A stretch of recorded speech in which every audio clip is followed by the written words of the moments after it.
Good morning, Ms. Ford. Good morning. Ma'am, you're charged with driving while intoxicated. You're facing up to 6 months in jail and or a $2,000 fine. We're going to do probable cause. You have the right to remain silent. Anything you say can or will be used against you. You have the right to have an attorney present. If you cannot afford one, one will be appointed to you, ma'am. I apologize. What's the last name, Your Honor? P-O-U-R. Okay. On March 2nd, 2025, the officer was dispatched to an accident on the 4500 block of Southwest Freeway, and the defendant was passed out in the passenger seat of a tow truck. The officer noticed that her eyes were low, her speech was slurred, and her breath smelled like alcohol. She had also urinated on herself. The defendant stated she had one drink and was coming from a club, and the defendant showed lethargic behavior, and the defendant confirmed that she was the driver and that no one was with her. Standard field sobriety tests were administered, HGN 6 out of 6, walk and turn 6 out of 8, one leg stand 3 out of 4. The defendant consented to breath, and the results were 0.128 and 0.118. Where was she driving? What was she doing? All I know is that she's sitting in a passenger seat of a tow truck. How did she get there? What happened? Was there an accident?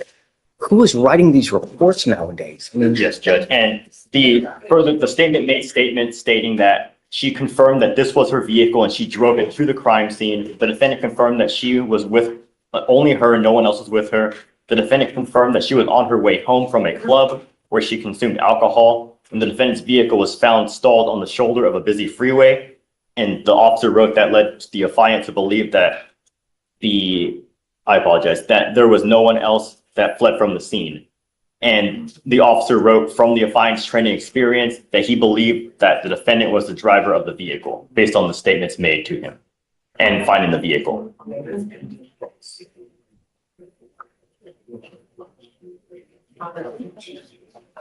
did anyone see her drive? Did the tow truck driver see her drive? How long did she drive? When did she drive?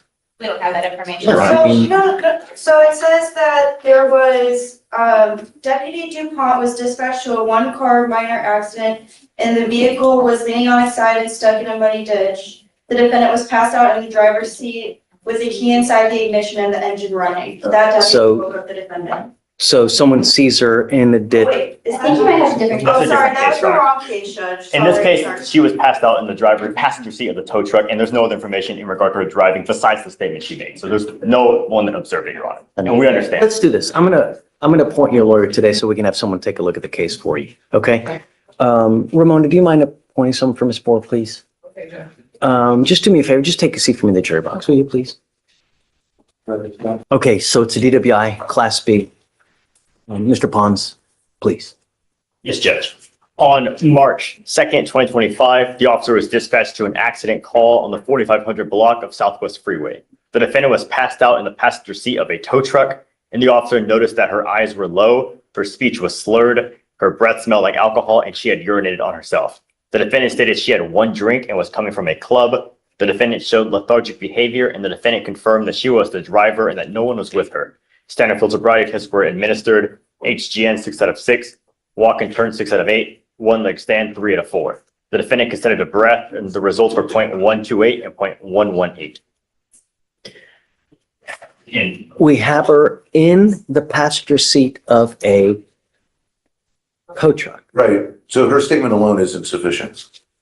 That's all they have about her driving. Your Honor, in the complete OR, there's further statements that kind of clarify the time period that when this happened. The officer stated that at 7:20 a.m., that's when he was dispatched to the accident call, and he arrived at 7:21. And the defendant stated that she was on scene and she was coming from her residence from a bar called Good Mood that she had arrived at 3 a.m. And the defendant stated she had the one mixed drink only and left Good Mood Lounge at 5 a.m. when she proceeded to head home. And the officer found the vehicle on the right shoulder stalled with the front passenger tire blown out.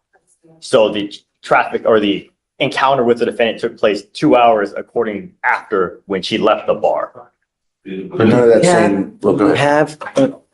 Calm down, Chief. So do we have an officer that actually sees her in the car in the ditch? No, Your Honor, the car is just found in the ditch with the tire blown out, and the only thing the officers have to put her in the vehicle is her statement saying she drove and when she left the bar. Well, that's it then. If that's the only thing they have, no PC. Why? Judge, Their statement alone can't be sufficient evidence. They need corroboration.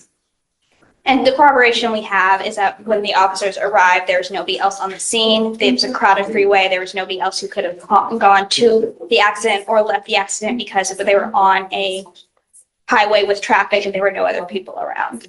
One, I don't see that the officer said any of that. Two, that's still not going to corroborate that she was driving. Why are you saying that the statement, her statement in and of itself is insufficient? That's a rule. I can give you a case if you want. Yeah, yeah. I do. Okay, well, give So- me time. Yeah, and I'm willing to, if you want, maybe like we can revisit on Monday, Okay. because I want to give you time. I want to, Wait for her appearance? For Monday? yeah, I'm going to put her under conditions though, but yeah. Understood. Okay, but I'd like to do a deeper dive on the PC, and I want to know, is that in and of itself insufficient? And it'll give you more time as well. I'll reach out to the officer. Let's reach out Monday, and we'll do more, I guess, a formal hearing. This is a big moment. The judge is basically saying, I'm not convinced yet. In legal terms, probable cause means there's enough evidence to even justify moving forward with the case. If that's missing, the entire DWI charge could collapse before trial. Ms. Poor, we will have an additional hearing on Monday to determine whether there's sufficient probable cause to go forward. So you need to stay in contact with Mr. Pons, and he will tell you how we went forward on Monday. As it stands now, I'm ordering you not to consume alcohol or illegal drugs while you're on bond in this case. Do you understand? If I find that you consume alcohol or illegal drugs, I'm going to revoke your bond. I will put you in jail. That's standard bond talk, but notice the tone. Judges often use strong, almost parental language here. It's part warning, part protection, making sure the defendant understands this isn't just a slap on the wrist. Did you guys run her license, please? And any other prior DWIs? Your Honor, no prior DWIs, and we're running her license right now. You are not allowed to drive unless you have a valid Texas driver license and liability insurance in your name. If you do not have car insurance, you are not allowed to drive. Do you understand? Okay, Your Honor. great. So for now, I'm going to have you sign a reset with Ramona. We're going to set it for Monday. You don't have to be here. No. We're going to waive your appearance, but Mr. Pons will let you know how everything transpires on Monday. And then after you sign the reset, I'll have you meet with Felicia if your bond conditions, and after that, you'll be free to go. Okay? Okay, Mr. Pons. Thanks. And just like that, the case is paused. Monday's hearing will determine if this DWI even stands. What do you think? Should her own admission be enough to prove she was driving, or is the judge right to question it? Let me know in the comments. Okay, thanks. See you Monday. So she needs to meet for bond conditions. Yeah, Okay. she needs to sign the reset, but yeah. Mr. Crump, you are charged with unlawful restraint. You are facing up to a year in jail and or a $4,000 fine. We're going to do probable cause. You have the right to remain silent. Anything you say can or will be used against you. You have the right to have an attorney present. If you cannot afford one will be appointed to you, sir. Yes, Judge. On March 1st, 2025, at approximately 2:27 p.m., the officer was dispatched to a disturbance call in Harris County, Texas. Upon arrival, the officer met with the complainant, who stated that her child's father caused the disturbance and got her kicked out of the motel. The complainant stated her and the defendant got into an altercation due to the defendant trying to take a child away that they have together, and the complainant not wanting to be together anymore. The complainant was attempting to leave the room when the defendant began sitting against the door, preventing her from leaving. The complainant stated she grabbed the defendant by his hair and started striking him with a closed fist because she was in fear for her safety due to a previous offense report from Harris County Sheriff's Office. The defendant called his brother, and the defendant's brother entered the room and started recording the incident, and the defendant was trying to leave with the child, and the complainant attempted to get him away from the defendant. The complainant was unsuccessful, and the child bumped his head on the door, and the complainant stated she knew the defendant by name, age, and sight. The officer was able to locate the defendant's driver's license and positively identified the defendant. Another call for service came from another location regarding an assault that occurred at the original location. Upon arrival, the officers met with the defendant, who stated he was assaulted by the complainant. The defendant stated they were having a conversation in the restroom of a hotel and that he was standing in the doorway when all of a sudden the complainant became belligerent and started cursing him, telling him to leave. The defendant stated he was punched in the face and suffered a busted lip. And the defendant stated his brother was called to mediate and be a witness. Then the complainant began cursing at the brother. The defendant stated the complainant grabbed the child by one arm and threw him on the bed like a rag doll.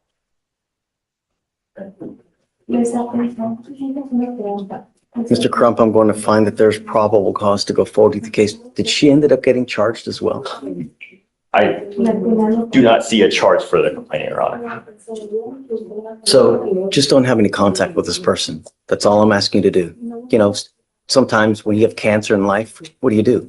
You cut it out, because if you don't, it kills you.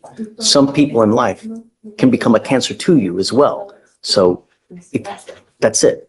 I don't want you to have contact with this person. Do you understand?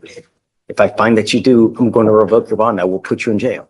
I'm also ordering you not to be in possession of weapons as well, Mr. Crump. You